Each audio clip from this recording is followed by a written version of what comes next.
Bon, vous savez les gars, je crois qu'on peut être tous d'accord sur un truc, c'est que les personnages surpuissants ont tendance à fasciner. Quand ils sont trop cheatés, c'est pas grave, on apprécie ces personnages. C'est le cas par exemple de Yuji Wanma.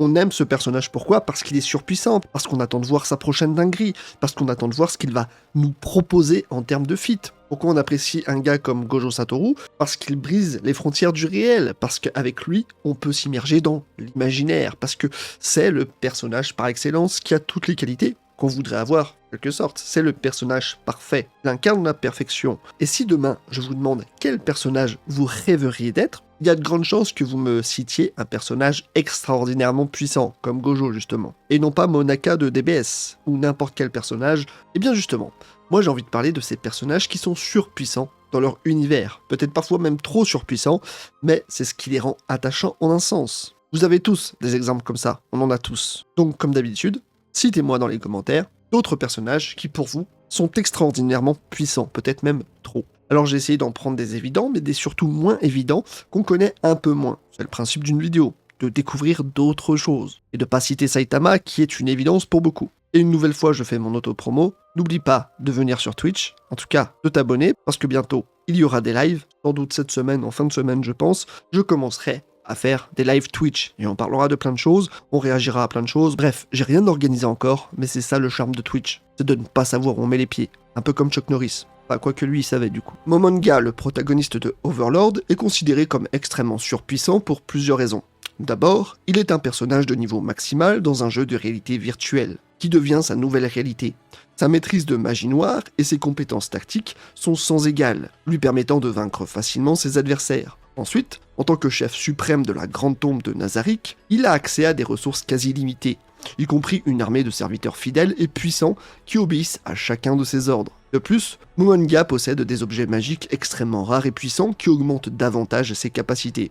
Sa connaissance approfondie du jeu lui donne un avantage stratégique sur les habitants du Nouveau Monde, qui ne comprennent pas les mécanismes et les limites de ses pouvoirs. Enfin, son corps de squelette lui confère une immunité contre les poisons et les maladies, ajoutant une couche supplémentaire d'invincibilité. Tous ces éléments combinés lui permettent souvent de surmonter les défis sans effort apparent. L'une de ses seules faiblesses, finalement, réside dans son manque de connaissance complète du nouveau monde dans lequel il se trouve. Bien qu'expert du jeu Yggdrasil d'où il provient, Enz se retrouve souvent à naviguer dans l'inconnu, confronté à des cultures, des créatures et des magies qui n'existaient pas dans le jeu. Cette méconnaissance le place parfois dans des situations imprévues, le forçant à agir avec prudence. Par ailleurs, Enz est confronté à une solitude intrinsèque, liée à sa condition d'être le dernier de sa guilde dans un monde étrange. Cette solitude est accentuée par sa nature non humaine qui le rend incapable de ressentir des émotions comme avant, le mettant ainsi face à des dilemmes moraux et éthiques quant à la façon dont il doit interagir avec les habitants du Nouveau Monde. La peur de perdre la loyauté de ses subordonnés,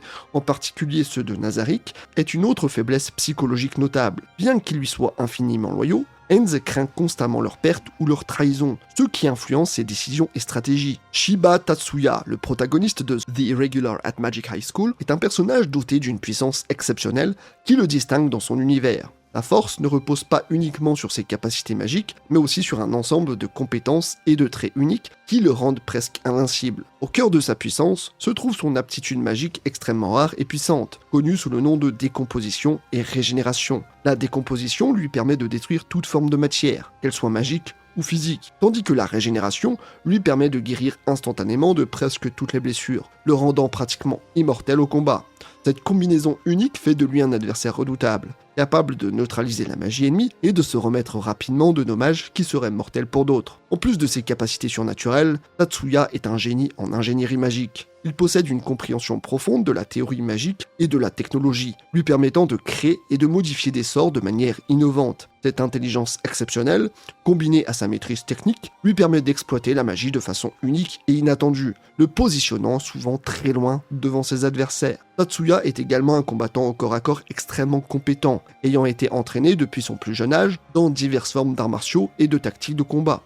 Cette formation, combinée à ses réflexes et à sa vitesse surhumaine, fait de lui un guerrier formidable, même sans l'utilisation de la magie. Sa discipline personnelle et son dévouement à protéger sa sœur, Miyuki, ainsi que ses proches, lui fournissent une motivation constante pour améliorer ses compétences et ses connaissances. Malgré son statut d'irrégular, un étudiant dont les capacités magiques ne se conforment pas aux normes de l'école, sa détermination et son ingéniosité lui permettent de surmonter des obstacles apparemment insurmontables. Alucard, le protagoniste de Hellsing, est un personnage emblématique, connu pour sa puissance presque divine et son statut de vampire le plus puissant de l'univers de la série. Sa surpuissance peut être attribuée à plusieurs facteurs clés qui le rendent pratiquement invincible face à ses ennemis. Premièrement, l'origine d'Alucard en tant que Vlad l'Empaleur, combinée à des siècles d'existence, lui a permis d'accumuler une expérience de combat inégalée et une connaissance approfondie des arts occultes et de la magie noire. Cette longue vie lui a également permis de développer des pouvoirs vampiriques, à leur apogée, incluant une force, une vitesse et des réflexes surhumains, ainsi que la capacité de se transformer en diverses formes, y compris des brumes et des animaux, et de contrôler d'autres créatures de la nuit. Sa capacité la plus emblématique toutefois est son immortalité. Alucard peut se régénérer de pratiquement n'importe quelle blessure, qu'elle soit causée par des armes conventionnelles ou par des moyens surnaturels. Cette régénération est si avancée qu'elle lui permet de survivre même après avoir été démembré ou réduit en cendres, le rendant quasi invincible au combat. De plus, il possède la capacité unique de stocker et de libérer des âmes qu'il a consommées au fil des siècles, lui permettant de déployer une armée de serviteurs vampiriques en son sein. En plus de ses capacités physiques et magiques, Alucard possède une volonté de fer et une soif de combat qui le pousse à rechercher des adversaires dignes, le rendant encore plus dangereux. Il est également doté d'une intelligence tactique aiguë, utilisant sa connaissance de l'occulte et sa compréhension de la psychologie humaine pour manipuler ses ennemis et anticiper leurs mouvements. Alucard sert l'organisation Hellsing, une institution dédiée à protéger l'Angleterre des forces surnaturelles. Sa loyauté envers Integra Hellsing, le chef de l'organisation, et sa protection envers Seras Victoria, sa protégée vampire, ajoutent une dimension supplémentaire à son caractère, montrant qu'en dépit de sa nature monstrueuse,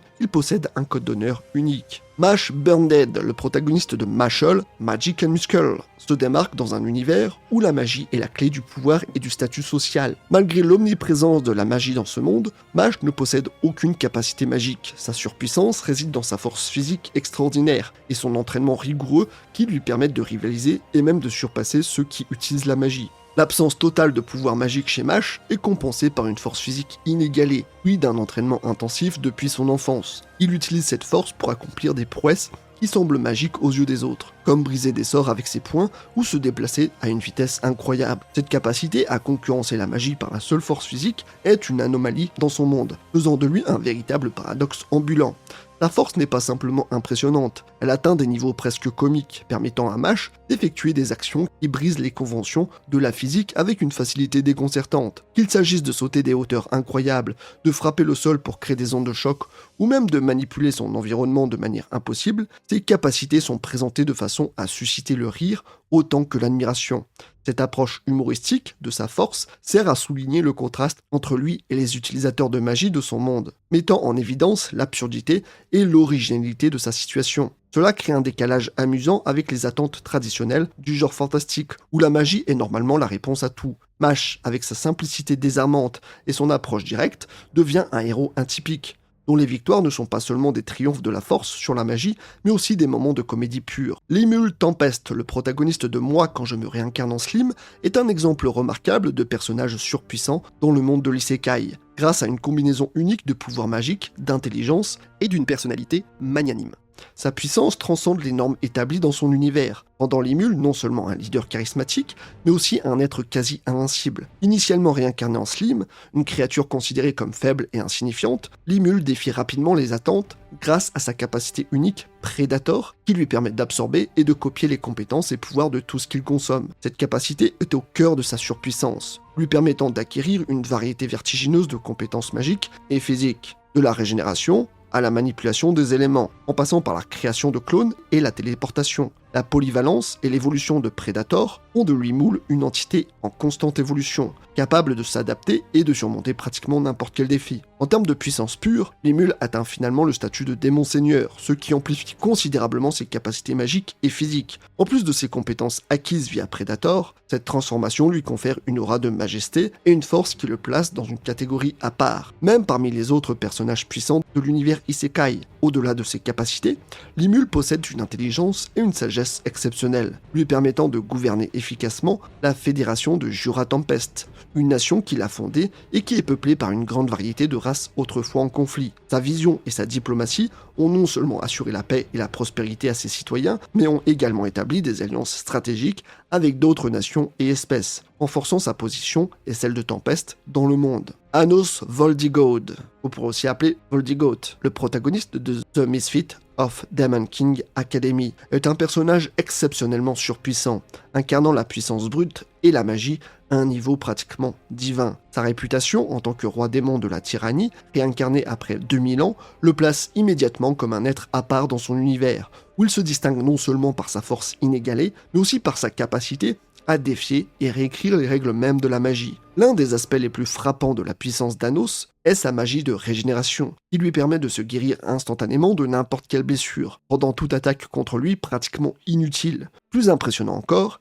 il peut ressusciter sans effort, non seulement lui-même, mais aussi d'autres, dépassant ainsi la frontière entre la vie et la mort, qui limite tant d'autres personnages de son monde. En plus de ses incroyables capacités de régénération et de résurrection, Anos possède une force magique démesurée qui lui permet de lancer des sorts dévastateurs sans avoir besoin de chants ou de rituels, une limitation commune à de nombreux autres utilisateurs de magie dans son univers. Sa maîtrise de la magie est si profonde qu'il peut même annuler ou retourner les sorts d'autres puissants magiciens contre eux, faisant de sa puissance offensive et défensive quelque chose d'unique. Ainsi, je pense qu'on l'aura compris, tous ces personnages en fait quelque chose, l'impossible qui devient possible. Ça c'est beau quelque part. Après, il y a aussi un problème à ce genre de personnages, c'est qu'ils ont une telle omnipotence que ça soulève des questions sur l'équilibre de leur univers. C'est pour ça qu'on a eu des problèmes, notamment avec Gojo, que l'auteur maintenant déteste. Parce que trop puissant, parce que trop parfait, parce qu'il a créé un personnage qui a surpassé tous les autres, y compris le protagoniste principal, donc c'est compliqué. C'est des personnages normalement qui sont faits, en tout cas qui sont construits pour être au centre du monde, au centre de leur récit. C'est le cas par exemple avec Yujiro, Je pense qu'on est tous plus ou moins d'accord pour dire qu'on apprécie plus Yujiro que Baki. En tout cas, c'est mon cas. Et je suis sûr que vous avez plein d'autres exemples qui sont similaires, où on apprécie beaucoup plus un personnage qui est surpuissant par rapport au héros qui l'est peut-être moins, qui est moins construit, qui est moins badass, bref, qui a ce genre de critères-là. Mais d'une certaine manière, ça nous permet aussi de réfléchir sur la signification de la force. Qu'est-ce que la force ? À mon humble avis, je ne pense pas qu'on apprécie ces personnages parce qu'ils ont des capacités extraordinaires, mais simplement parce qu'ils nous inspirent quelque chose, souvent la réussite par ailleurs. Une sorte d'objectif qu'on aimerait tous atteindre. Et c'est ça, la valeur des choses. En tout cas, c'est mon opinion.